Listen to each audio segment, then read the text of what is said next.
अच्छा, यूके में एक गैंग पकड़ा गया है, उस गैंग के नाम सामने आ गए हैं। पहले मैं आपको उनके नाम बता दूं, उसके बाद फिर मैं बताता हूं कि ये कैसे काम करते थे और क्या काम करते थे जिसकी वजह से यूके की अदालत ने इनको सख्त सजा सुनाई है।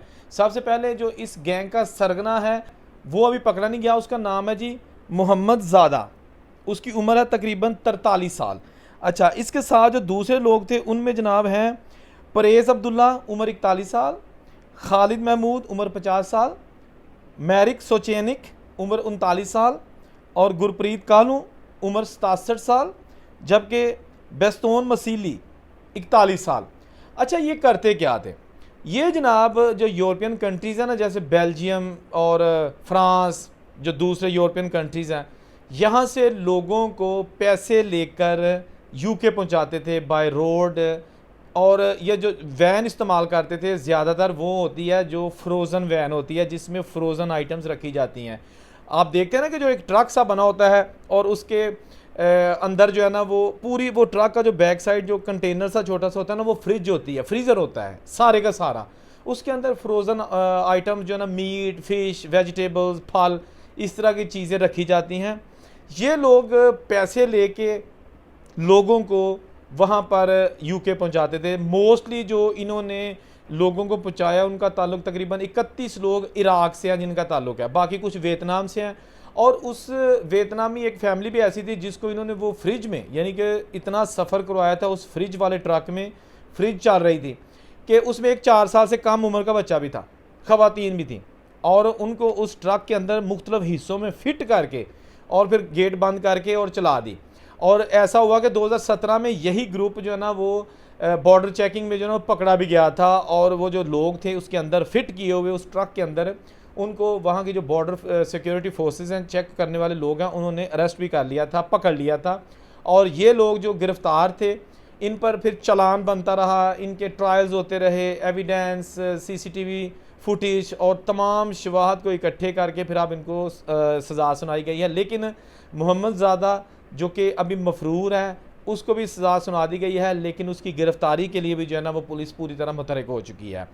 इस तरह का ये कोई एक वाक़या नहीं है। मैं अभी हाल ही में फ्रांस में था, तो वहाँ पर बहुत सारे ऐसे लोग जो है ना वो स्टोरियाँ सुना रहे थे कि जी टैक्सी होती है, टैक्सी के ज़रिए लोग हायर करते हैं उसको, एक आम टैक्सी कार होती है, और जहाँ का किराया सिर्फ 100 होता है, वो 1000 या 800 यूरो लेते हैं और बॉर्डर क्रॉस करवाते हैं। यानी कि अगर स्पेन से फ्रांस जाना है या जर्मनी जाना है, सॉरी, जर्मनी से अगर आपने जनाब नॉर्वे जाना है, या इसी तरह अगर आपने डॉक्यूमेंट्स के बगैर फ्रांस से आपने पुर्तगाल जाना है या पुर्तगाल से वापस फ्रांस आना है, तो भारी रकम जो है ना वो लोग देकर टैक्सी के ज़रिए या इस तरह की जो हायर कार्स होती हैं, प्राइवेट लोग अपने तौर पे चलाते हैं, उनको देते हैं और वो इनको बॉर्डर क्रॉस करवाते हैं।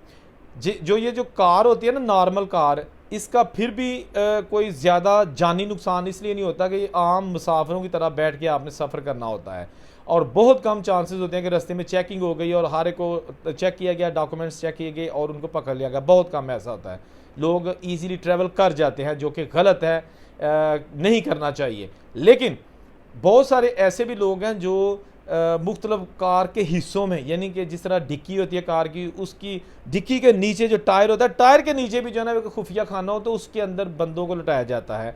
मैं बहुत सारे ऐसे दोस्तों के इंटरव्यूज़ भी कर चुका हूँ जिन्होंने बताया कि जब हम डंकी लगाई थी तो उस वक़्त कार जो है ना वो स्पेशल एक अंदाज के साथ बनाई जाती है, उसके ऊपर नीचे सारे हिस्सों में जो है ना वो खाने बनाए जाते हैं, खुफिया खाने, जिनमें सफ़र करने वाले बंदों को लटा दिया जाता है, और उसके बाद वो खाने बंद करके ऊपर सीटें रख के हर तरह का उसको सील बंद कर दिया जाता है।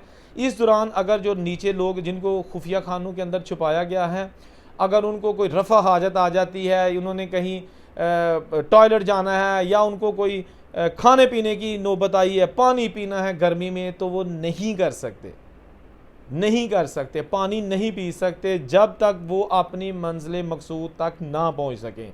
और माजी में बहुत सारे ऐसे वाक़यात भी हो चुके हैं कि जो इस तरह के घुटन में जनाब लोगों की जानें भी जा चुकी हैं। जब कार, ट्रक या जो भी इस तरह के खुफिया खानों में लोगों को छिपा के मंजिल मकसूद तक पहुँचते हैं, तो वहाँ पर जब उनको निकाला जाता है तो उनमें से आधे लोग बेचारे अल्लाह को प्यारे हो जाते हैं। ये सिलसिला नया नहीं है। और रिसेंटली जो अभी इस ग्रुप यूके के इस गैंग को जो सज़ा सुनाई गई है, ये रिसेंटली पिछले दिनों एक और इस तरह का वाक़या हुआ था, वो भी जनाब इसी तरह लोगों को स्मगल करते थे, इंसानी स्मगलिंग में मुलव्वस थे। अच्छा, एक चीज़ मैं आपको बता दूं कि ये हम समझते हैं ना कि ये पाकिस्तान, इंडिया, बांग्लादेश वगैरह, ये जो ईरान है, यहाँ से डंकी लगती है और लोग यूरोप जाते हैं, या मैक्सिको के ज़रिए लोग अमेरिका जाते हैं पनामा के जंगलों से होते हुए। तो ये डंकी हर मुल्क, एक मुल्क से दूसरे मुल्क में जाने को भी डंकी कहते हैं लीगल तरीके से। अगर आप ग्रीस पहुंच जाते हैं यानी यूनान पहुंच जाते हैं तो बेसिकली तो आप यूरोप में एंटर होगे, लेकिन यूनान से भी अगर आपने आगे जाना है यानी कि इटली जाना है, फ्रांस जाना है, तो वहाँ से सफ़र को भी डंकी कहते हैं। डंकी ये नहीं कि आपने पाकिस्तान से जब निकलना है तो फिर ही डंकी है, डंकी रूट्स जो है ना वो फिर भी आपको डंकी ही कहलाएगी। और डंकी लगा के आप जब पहुँच जाते हैं किसी भी कंट्री में, जैसे कि अभी ये यूके में लोग बड़ी ज़्यादा तादाद में जो है ना वो जा रहे हैं फ्रांस के रास्ते से होते हुए यूके पहुंच रहे हैं, इंग्लिश चैनल्स को क्रॉस करते हुए। तो आए रोज़ जो है ना वहाँ पर इंसानी जानें ज़ाया हो रही हैं। अभी मैंने पिछले दिन एक वीडियो बनाई थी कि एक प्रेग्नेंट लड़की थी जो कि मराकश में थी और उसने शादी की, उसका ताल्लुक किसी और कंट्री से था, लेकिन उसका जो हस्बैंड था ना वो मोरक्कन था, ठीक है ना। तो वो प्रेग्नेंट थी, उसने कहा था कि जी मैं 8 से 9 महीने की प्रेग्नेंट हूँ और मैंने हर सूरत अपने बच्चे को पैदा करना है यूरोपीय सरजमीन पे जाके, यानी कि स्पेन, क्योंकि मोरक्को से स्पेन जाना थोड़ा इजी है। तो वो लड़की जनाब तैरती हुई जैसे भी है मतलब शिप के ज़रिए, फिर उसके बाद तैर के वो पहुंच गई साहिल पे, स्पेन के साहिल पे, और वहाँ जाके फिर चंद रोज़ बाद उसने बेटे को जन्म दिया। और उसकी फिर जो है ना वो वीडियो भी आई सोशल मीडिया पर, चैनल ने उनके इंटरव्यू भी किए। अब देखें कि किस किस तरह के लोग रिस्क लेने के लिए तैयार हैं। एक ऐसा समंदर जिसको क्रॉस करने के लिए एक आपको पूरे तैराक होना चाहिए, तैराकी आनी चाहिए, हिम्मत होनी चाहिए। बड़े बड़े मर्द हजरात, नौजवान हिम्मत हार जाते हैं, और वो जनाब यंग लड़की 8 माह की प्रेग्नेंट वो जनाब क्रॉस कर गई है। और इसके साथ साथ ये 12 लोग जाँ बहक हुए थे एक हफ़्ता पहले, जो कि फ़्रांस से यूके जा रहे थे छोटी किश्ती के ज़रिए, और उनमें भी 10 ख़वातीन थी और 2 मर्द थे। और उन 10 ख़वातीन में भी एक प्रेग्नेंट लड़की थी और कुछ बच्चे भी थे जो कि जिनकी उम्र 16 साल से कम थी। दुनिया से चले गए, मंजिल मकसूद तक नहीं पहुँच सके। खुदारा अपनी ज़िंदगी से प्यार कीजिए, गैर कानूनी तौर पर एक दूसरे के बॉर्डर को क्रॉस करने की कोशिश मत करें। अपने सुहाने मुस्तकबिल को जो है ना वो बनाने के लिए अपना आज जो है, यानी मुस्तकबिल को बनाने के लिए अपना आज बर्बाद मत कीजिएगा। जब हम लोगों से मिलते हैं ना कि यार आपने इतना बड़ा स्टेप ले लिया, आप जान पर खेल के यहाँ पहुँचे हैं, पेपर आपके फिर नहीं बने, क्या वजह थी, क्यों ऐसी नौबत आई? तो वो कहते हैं कि जनाब बच्चों के लिए, बच्चों के लिए। भाई बच्चे लूले लंगड़े नहीं हैं हमारे, वो खुद कर लेंगे, ठीक है ना। आप बच्चों के लिए या बच्चों का बहाना बनाकर अपना आज ख़राब मत कीजिए। बच्चों का कल संवारने के लिए अपना आज आप बर्बाद मत कीजिएगा। आपकी ज़िंदगी एक बार है, बार बार नहीं मिलेगी।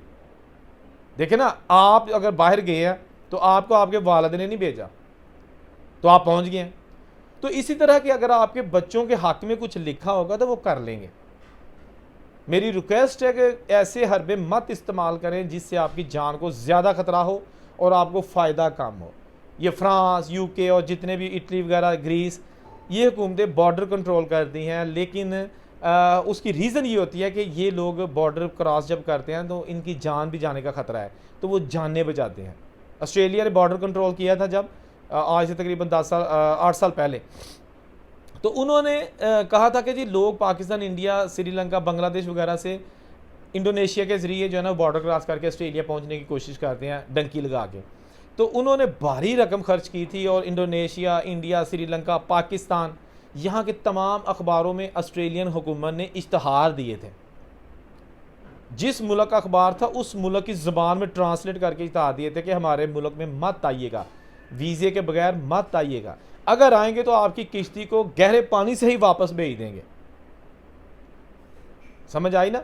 यानी कि जो इतना रिस्क लेके लोग जाते हैं ना, वो वहाँ जाके भी सेटल नहीं होते, वहाँ जाके भी प्रॉब्लम, मुसीबतें और इम्तहान जो है ना वो चलते रहते हैं। किसी को पूछ रहे हो, कहता है जी 10 साल हो गया मैं पाकिस्तान नहीं गया या इंडिया नहीं गया, 8 साल हो गए, 6 साल हो गए, 5-6 साल तो तकरीबन हर दूसरा बंदा है जिसको 5-6 साल हो गए और वो अपने वतन में नहीं आया। बाकी 10 साल वाले, 12 साल वाले, 16 साल वाले, औलाद छोटी छोटी थी, अब बच्चे बड़े हो गए हैं, दुनिया से चले गए। अभी रिसेंटली गुजरात में के साथ एक गाँव है, वहाँ पे वाक़या हुआ आज ही। एक खातून है, उसका शोहर बैरून मुल्क होता है यूरोप में, तो वो उनके आपस में आए रोज़ फ़ोन पर चपकलच रहती थी, लड़ाई झगड़ा रहता था। यकीनन ये खातून कहती होगी कि हमें भी लेके जाओ। 2 बच्चे थे इसके, सिदरा नाम था इस खातून का, इसके शोहर का नाम है मुशाहिद, वो यूरोप होता है। तो इस खातून ने एक दिन तंग आके, अभी रिसेंटली यानी आज जब मैं वीडियो रिकॉर्ड कर रहा हूँ 1 घंटा पहले, इसने बच्चों को भी जो है ना वो कुछ जहरीली दवाई दे के मार दिया है, वो मर गए हैं। दोनों बच्चे बेचारे छोटे, 6-6, 7-7 साल या 5 साल उनकी यही थी, और ख़ुद भी कुछ जहर पी लिया है, खुद बच गई है, वो हॉस्पिटल में है। नो डाउट कि अभी वो भी ख़तरे में है, लेकिन अभी वो ज़िंदा है। उसके दोनों बच्चे मर गए हैं, हस्बैंड जो है ना वो यूरोप में बैठा है। बहुत सारी ऐसी स्टोरीज़ हैं, बहुत सारी ऐसी चीज़ें हैं कि वो हस्बैंड डेफिनेटली ये कह के गया होगा कि जी मैं इस साल आऊँगा, आपको भी लेके जाऊँगा, ये करूँगा, वो करूँगा। आखिरकार वो लड़की तंग आ गई और उसने बच्चे भी मार दिए, खुद भी मरने के करीब है या बच जाएगी। जहाँ रहे खुश रहें, औरों से कोई इजाज़त दीजिए। अल्लाह हाफ़िज़।